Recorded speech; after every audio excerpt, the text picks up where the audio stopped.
உங்க நிலைமை எனக்கு புரியுதுமா. ஆனா இருக்கிற நிலைமை நான் ஓப்பனா சொல்லித்தானே ஆகணும். மூளைக்கு போற ரத்த நாளத்துல பிளட் கிளாட் ஆயிருக்கு. அதனாலதான் இந்த ஸ்ட்ரோக்கும் வந்திருக்கு.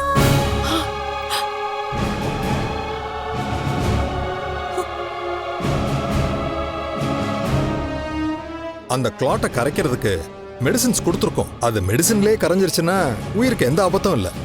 ஒருவேளை கரையிலன்னு வச்சுக்கோங்களேன், ஆபரேஷன் பண்ணித்தான் ஆகணும். ஆபரேஷனா? ஐயோ, என்ன டாக்டர் சொல்றீங்க? எப்படி இருக்கிறதுலே ரொம்ப ரொம்ப சிக்கலான ஆபரேஷன் அது. அதோட ரிசல்ட் பாசிட்டிவாகவும் இருக்கலாம், நெகட்டிவாகவும் இருக்கலாம்.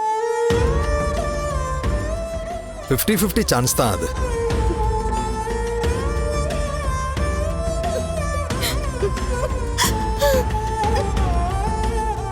ஆனா அதுக்காக ரிஸ்க் எடுக்காம இருக்க முடியாது. ஆபரேஷன் பண்ணாதான் பேஷண்ட்டை காப்பாற்ற முடியும்.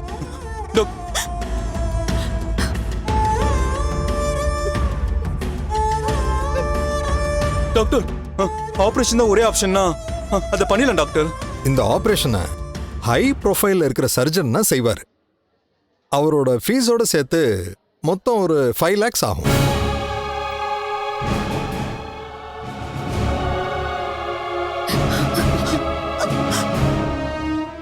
அவ்வளோ ஆகுமா டாக்டர்? எல்லாத்தையும் நல்லா யோசிச்சு ஒரு முடிவு சொல்லுங்க.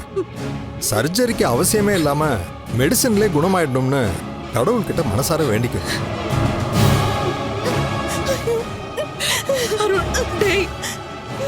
திரும்பவும் வாழ்வா சாவான்னு போராடுற நிலைமைக்கு அவர் வந்துட்டாருடா. இந்த குடும்பத்துக்கு நீதான் ஆதாரம்னு என்ன சொல்லுவாரு. ஆனா என்ன தாங்கி பிடிச்சதே அந்த மனுஷன் தான். அருண், அவர் இல்லாம நான் என்னடா பண்ணுவேன்? ஐயோ, உங்க எல்லாருக்குமே நான் செஞ்சது மட்டும்தான் தெரியும். ஆனா எதுவுமே வெளியில தெரியாம நம்ம குடும்பத்துக்காக அந்த மனுஷன் என்னெல்லாம் செஞ்சிருக்காருன்னு தெரியுமா?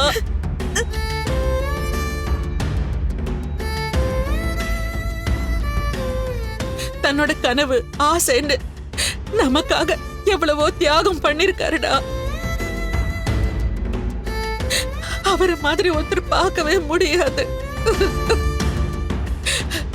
அவர் இல்லங்கிற நிலைமை வந்துச்சுன்னா நானும் அவரோடய போய் சேர்ந்திருப்பேன். அம்மா, அம்மா, என்னம்மா அந்த மாதிரிலாம் பேசாதீங்கம்மா. நம்ம ஏமா நெகட்டிவா யோசிக்கணும்? நம்ம மெடிசின்லயே அப்பாவுக்கு சரியாயிடும்னு நம்புவோம் இல்லையா? ஆபரேஷன் பண்ண சொல்லுவோம். ஆபரேஷன் பண்ணாலும் உங்க அப்பா பொழைக்கிறதுக்கு டாக்டர் பாதி உத்தரவாதம் தானடா கொடுத்திருக்காரு. அம்மா, இல்லம்மா, 5% 10%லாம் இல்ல, பாதிக்கு பாதி சான்சஸ் இருக்குல்ல. அதுக்கு நம்ம செஞ்சுதானே ஆகணும். அம்மா, அப்பா நம்மள கண்டிப்பா ஏமாத்த மாட்டாரு. வித்யா கல்யாணத்துல ஆரம்பிச்சு சித்ரா கல்யாணம் வரைக்கும் அப்பா பார்க்க வேண்டியது நிறைய இருக்குமா.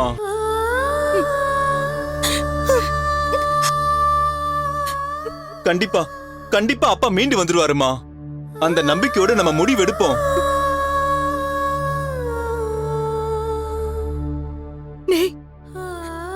சர்ஜரிக்கு 5 லட்சம் ரூபாய் ஆகும்னு சொல்றாங்களேடா. எத்தனை லட்சம் ஆனா என்ன வித்யா? அப்பாவுக்காக செலவு பண்ணாம வேற யாருக்கு செலவு பண்ண போறோம்? 1% சான்ஸ் இருந்திருந்தா கூட கண்டிப்பா அப்பாவுக்காக இந்த ரிஸ்க் எடுத்துதான் ஆகணும்.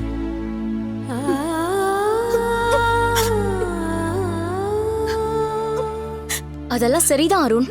ஆனா 5 லட்சம்ங்கிறது பெரிய அமௌண்ட். அதுக்கு என்ன பண்ண போறோம்? இப்பவே என்ன சோர்ஸ் இருக்குன்னு யோசிக்கணும் இல்லையா? அதெல்லாம் பாத்துக்கலாம் கல்பனா. என்னோட ஃப்ரெண்ட்ஸ்னு ஒரு 10 பேர் இருக்காங்க. அது மட்டும் இல்லாம எனக்கு பழைய ஜிஎம் வேற இருக்காரு.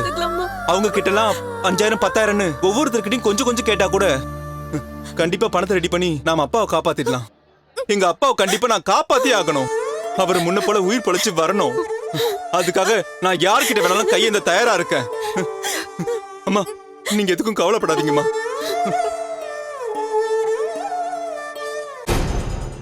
நடக்கிறதெல்லாம் எனக்கு சாதகமா தாண்டா நடக்குது.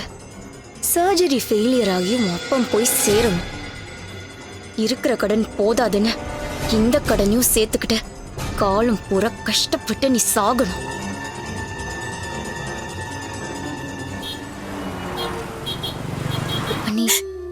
ரொம்ப பயமா இருக்கு கல்பனா.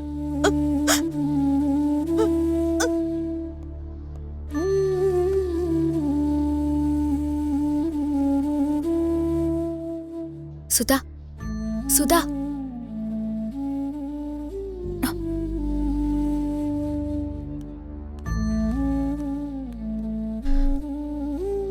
அத்தை ரொம்ப நேரமா எதுவும் சாப்பிடாம இருக்காங்க. இந்த ஜூஸையாவது கொண்டு போய் கொடு. நான் கொடுத்தா கண்டிப்பா குடிக்க மாட்டாங்க. அண்ணி, என் கண்ணு முன்னாலே நிக்காதன்னு அம்மா உங்களை ரொம்ப மோசமா கோவப்பட்டு திட்டிட்டாங்க. ஆனா அண்ணி, நீங்க எதையுமே மனசுல வச்சுக்காம அம்மாக்கு ஜூஸ் வாங்கிட்டு வந்திருக்கீங்க. எப்படி அண்ணி உங்களால இப்படி இருக்க முடியுது? அம்மா அடிக்கிறாங்க திட்டுறாங்கன்னு கோச்சுக்கிட்டு நீ அவங்கள பத்தி யோசிக்காம இருப்பியா? உன்ன மாதிரி தானே நானும். ஆனா நீங்க அம்மாவா பாக்குறீங்க, அது அவங்க இன்னும் கூட புரிஞ்சுக்கவே இல்லை அண்ணி. அதுக்காக நாம நம்ம இயல்பை மீறி நடந்துக்க முடியாது சுதா. லேட் ஆனாலும் என்னைக்காவது ஒரு நாள் என்ன புரிஞ்சுப்பாங்கன்னு மனசை தேத்திக்க வேண்டியதான். இந்த ஜூஸை கொஞ்சம் கொடுத்துட்டு வாயேன். போ.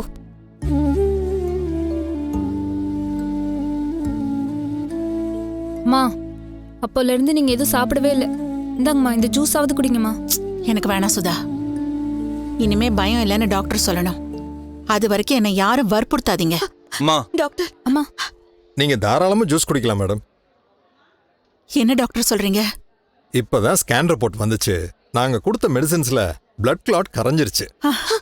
சோ சர்ஜரி பண்ண வேண்டிய அவசியம் இல்ல. He is perfectly all right. வித்யா.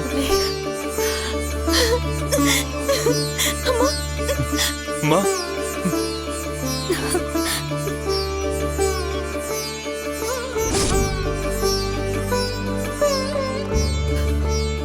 ரொம்ப நன்றி டாக்டர், ரொம்ப நன்றி. தப்பா ஏதாவது சொல்லிட போறீங்களோன்னு இவ்வளவு நேரம் நான் பட்ட பாட்ட வார்த்தையால சொல்ல முடியாது. என் உயிரை காப்பாத்தி கொடுத்துட்டீங்க. என் மாங்கல்யத்தை காப்பாத்தி கொடுத்துட்டீங்க டாக்டர். என்னம்மா இதெல்லாம்? உங்களுடைய வேண்டுதலும் கடவுளுடைய அருளும் தான் அவரை நல்லபடியா காப்பாத்திருக்கு. டாக்டர், அப்போ அப்பாவுக்கு ஸ்ட்ரோக் மாதிரி வந்தது இல்ல, அதுவும் சரியாயிடுமா? மேக்ஸிமம் சரியாயிடுச்சு. நான் சொன்ன மாதிரி பிசியோதெரப்பி கொடுங்க, அவர் முன்ன மாதிரி நார்மல் ஆயிடுவார்.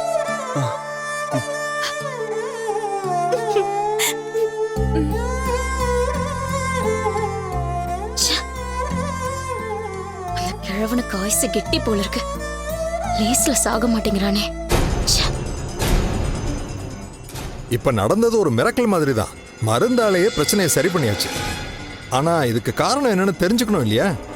அப்பதான் திரும்ப இந்த தப்ப நடக்காம பாத்துக்க முடியும்.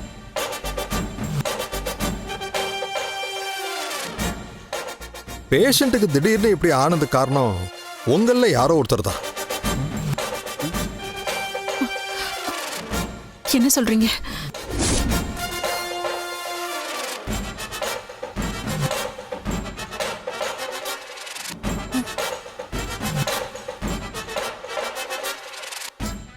என்ன டாக்டர் அப்படி சொல்றீங்க?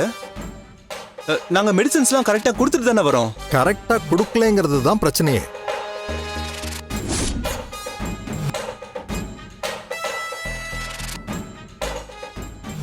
அவருக்கு ரெகுலரா மெடிசின்ஸை யார் கொடுப்பாங்க?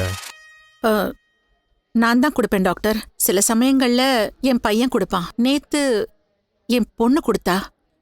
ஏன் கேக்குறீங்க டாக்டர்? ஏமா, நீங்க ஏதாவது மாத்திரைய மாத்தி கொடுத்துட்டீங்களா? இல்ல ஒரே மாத்திரைய 2 தடவை கொடுத்துட்டீங்களா?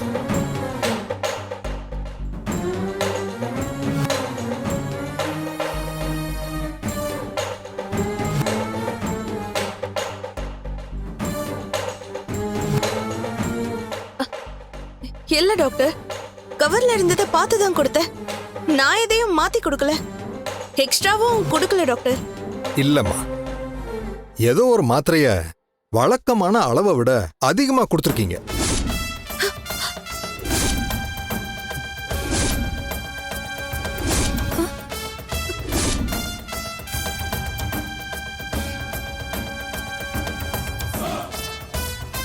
பேஷண்டோட பிளட்டை டெஸ்ட் பண்ணி பார்த்ததுல ட்ரக்ஸ் ஓவர் டோஸ் ஆனதுனால தான் அவருக்கு பிளட் கிளாட் ஆகி ஸ்ட்ரோக் வந்திருக்கு.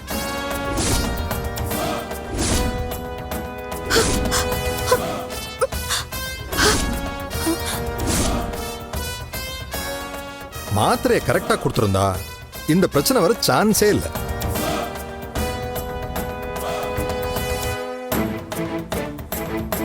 இந்த மாதிரி பேஷண்ட்ஸ்க்கு மருந்து கொடுக்கும்போது ரொம்ப கேர்ஃபுல்லா இருக்கணும். கரெக்டா தான் கொடுக்குறோமான்னு ஒவ்வொரு தடவையும் செக் பண்ணி கொடுக்கறதுல தப்பே இல்லை.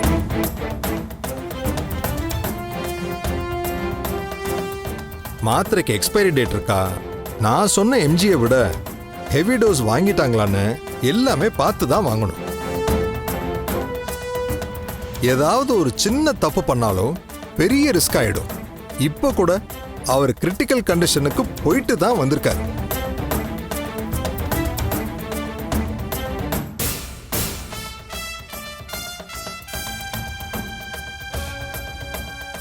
இனிமே யாராவது ஒருத்தர் ரெகுலரா கொடுக்குற மாதிரி வச்சுக்கோங்க. அப்பதான் இந்த மாதிரி குழப்பம்லாம் வராது. இப்ப கொடுக்குற மெடிசனோட இன்னொரு மாத்திரையும் எழுதி தரேன், அதையும் ரெகுலரா கொடுங்க. ஓகே டாக்டர், ரொம்ப தேங்க்ஸ் டாக்டர். அம்மா ஏய், இதெல்லாம் உன் வேலை தானா? அம்மா இல்லம்மா, நான் கரெக்டா தான். ஏய், விடுடா. அம்மா இது ஹாஸ்பிடல். என் புருஷனை கொல்ல பாத்திருக்கா இவ்வளவு நல்ல ஹாஸ்பிடல்மா. நான் கவர்ல இருந்து தவ கூட பேசாதடி, உன்னை கொன்னுடுவேன். அம்மா ஒரு பொறுப்பை ஏத்துக்கிட்டா அத ஒழுங்கா செய்யணும், இல்லன்னா செய்யவே கூடாது. நேரத்துக்கு அவருக்கு மருந்து கொடுக்கறது மட்டும் முக்கியம் இல்ல, அது சரியா கொடுக்கணும், கவனமா கொடுக்கணும். அப்பாவுக்கு மருந்து கொடுக்கும்போது உன் கவனம் எங்கடி போச்சு? அம்மா இதுக்கு முன்னாடி நான் அப்பாக்கு மாத்திரை கொடுத்துருக்கேம்மா. இப்பவும் நான் பார்த்து கவனமா தான் கொடுத்தேன். இல்ல, நீ கவனமா அந்த வேலையை செய்யல. பொறுப்பு இல்லாம கண்டதையும் யோசிச்சுக்கிட்டு நீ அந்த வேலையை செஞ்சிருக்க. அதனாலதான் அவருக்கு இந்த மாதிரி ஆயிருக்கு. உன் அலட்சியத்தால அந்த மனுஷனோட உயிரை பலி கொடுத்திருப்பாமேடி பாவி.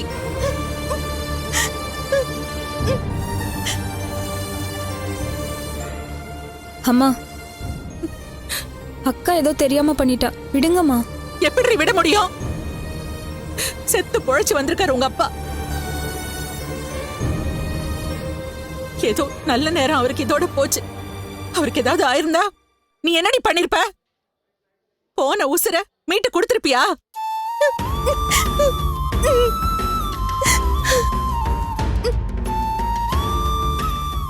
அம்மா, உங்க கோபம் நியாயமானதுதான். திரும்ப நம்ம இந்த மாதிரி நடக்காம பாத்துக்கலாம்.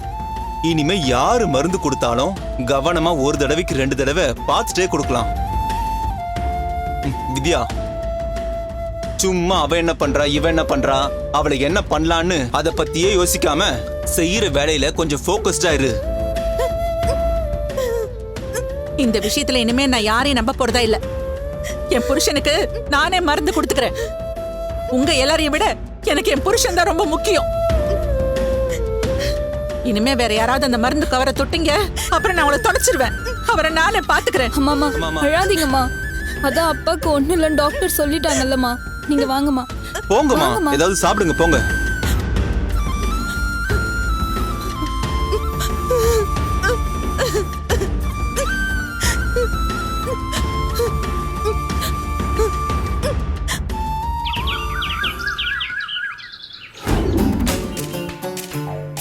மச்சான், நீ கோவப்படலன்னு நான் ஒன்று சொல்லட்டா?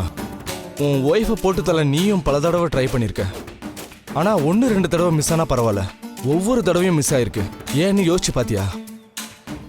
ஏன்? அவள் லைஃப் லைன் ரொம்ப ஸ்ட்ராங்காக இருக்குடா. அதை தெரிஞ்சுக்கிறதுக்கு அப்புறமும் திரும்ப திரும்ப கொல்ல ட்ரை பண்ணுறது வேஸ்ட்டுடா. வேற ஏதாவது யோசியேன்.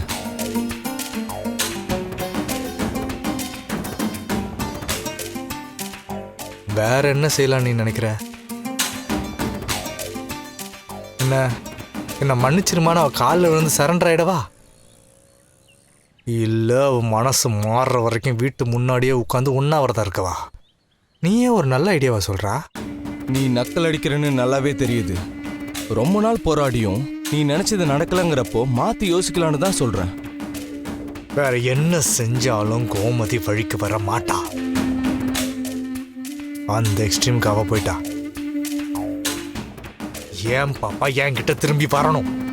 அதுக்கு ஒரே வழி, கோமதி சாகணும். போன அட்டம்ப்ட்ல அவ செத்துருக்கணும். ஆனா பாப்பாவை கூட வண்டியில ஏறிட்டதுனால அவளை விட வேண்டியதா போயிடுச்சு. அவ ஆயுசு கிட்டி, அதனால தான் சொல்றேன். திரும்ப நீ அவளை கொல்ல பார்த்தாலும் அது நடக்காதுடா.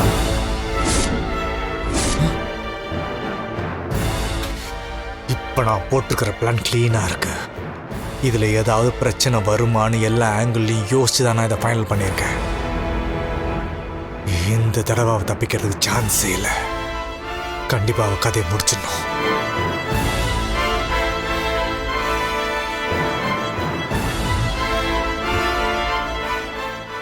என்னடா யோசிக்கிற? இந்த அட்டம்ப்டும் ஊத்திக்கும் சந்தேகப்படுறிய? மச்சான், உன் பிளான் என்னன்னு தெரிஞ்சாதானே நம்பர் தான் வேணாமான்னு சொல்ல முடியும். ஓகே, என் பிளான் என்னன்னு நான் டீட்டெயிலாக எக்ஸ்பிளைன் பண்ணுறேன். இதான் பர்ஃபெக்ட் பிளான்னு நான் நினச்சிட்டு இருக்கேன். மேபி வெளியே இருந்து பார்க்குறவனுக்கு சட்டுன்னு ஏதாவது ஒரு பிரச்சனை தெரியலாம். இப்போவே அதெல்லாம் கிளியர் பண்ணிட்டோம்னா எல்லாமே பக்காவாயிடும்னு நினைக்கிறேன்.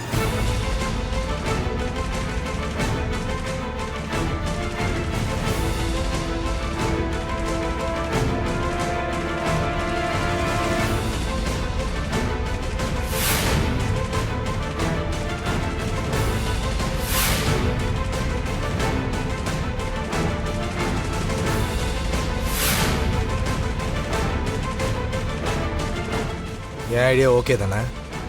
இல்லை ஏதாவது லூப் ஹோல்ஸ்லாம் இருக்கா? எல்லாம் ஓகே தான். ஆனா ஒரு விஷயம் மட்டும் உறுத்தலாவே இருக்கு. என்ன? பாப்பா மூலமா ரஞ்சிதாவை ஈஸியா உன் பக்கம் இழுக்கலான்றதானே உன் பிளானு. உன் சுயநலத்துக்காக பாப்பாவை யூஸ் பண்றியே, தப்பா தெரியலையடா? ஏன் பாப்பாவுக்கு அம்மா முக்கியம். கோமதிக்கு பதிலாக ரஞ்சிதான்ற அம்மாவை நான் அவளுக்கு கொடுக்க போறேன். அதுக்காக பாப்பாவை நான் யூஸ் பண்ணிக்கிறேன். அதுல என்ன தப்பு இருக்கு? இன்னொரு விஷயத்தையும் நல்லா புரிஞ்சுக்க. கோமதியை தான் நான் வேணான்னு நினைச்சனே தவிர தர்ஷு குட்டியை வேணான்னு நான் என்னைக்குமே நினைச்சதே இல்லைடா. ஏன்னா அவ ஏன் பொண்ணுடா, என் ரத்தம், என் உயிர்.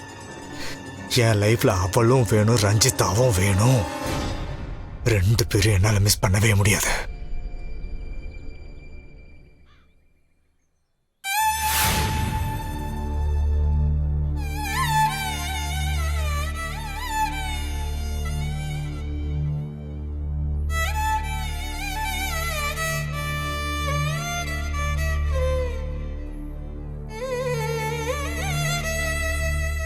என்ன நீ தனியா இங்க வந்து உட்காந்துருக்கீங்க?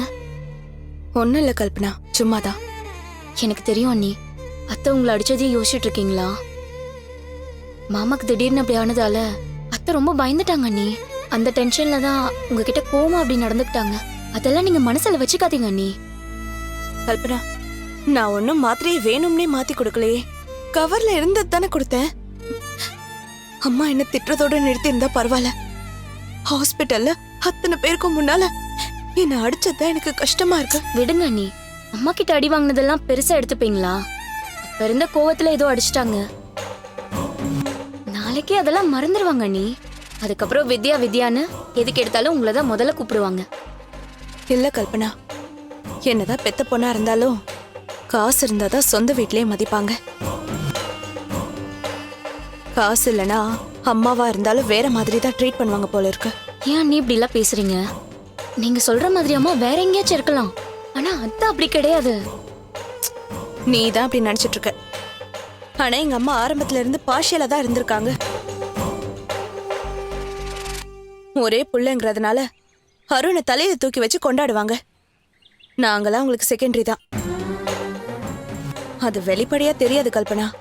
ஆனா சின்ன சின்ன விஷயத்துல அதை நல்லாவே ஃபீல் பண்ண முடியுது. இதே விஷயத்த அருண் பண்ணியிருந்தான்னு வச்சுக்கோயேன், அவனை அடிச்சிருக்க மாட்டாங்க, திட்டுறதோட விட்டுருப்பாங்க. ஏன்னா அவன் மூலமா கிடைக்கிற வருமானம் முக்கியம்.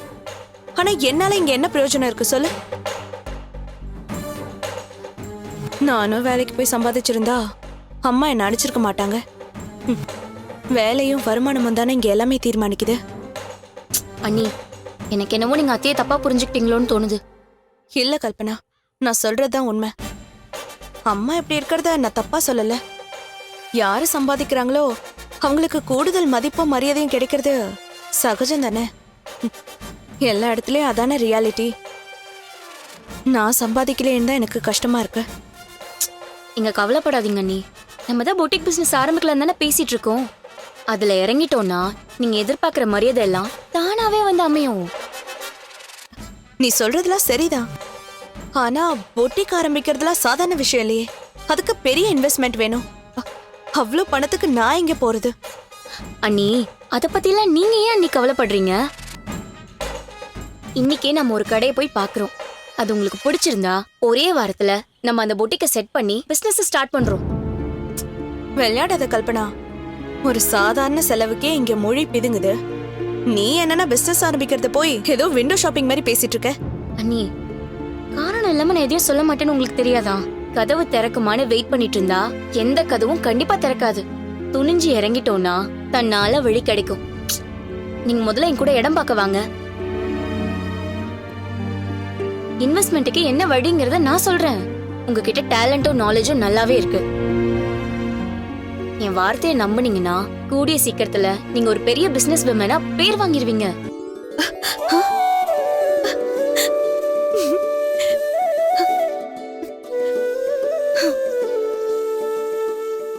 வித்யா மனசுல ஆசையை தூண்டி விட்டாச்சு. பெரிய ஆளானோன்ற கனவு அவ கண்ணுல தெரியுது. ஒரு சின்ன பொரிய ஊதி ஊதி பெருசாக்கி அந்த நெருப்புலயே அவளை தள்ளி விட்டு அழிக்கணும்.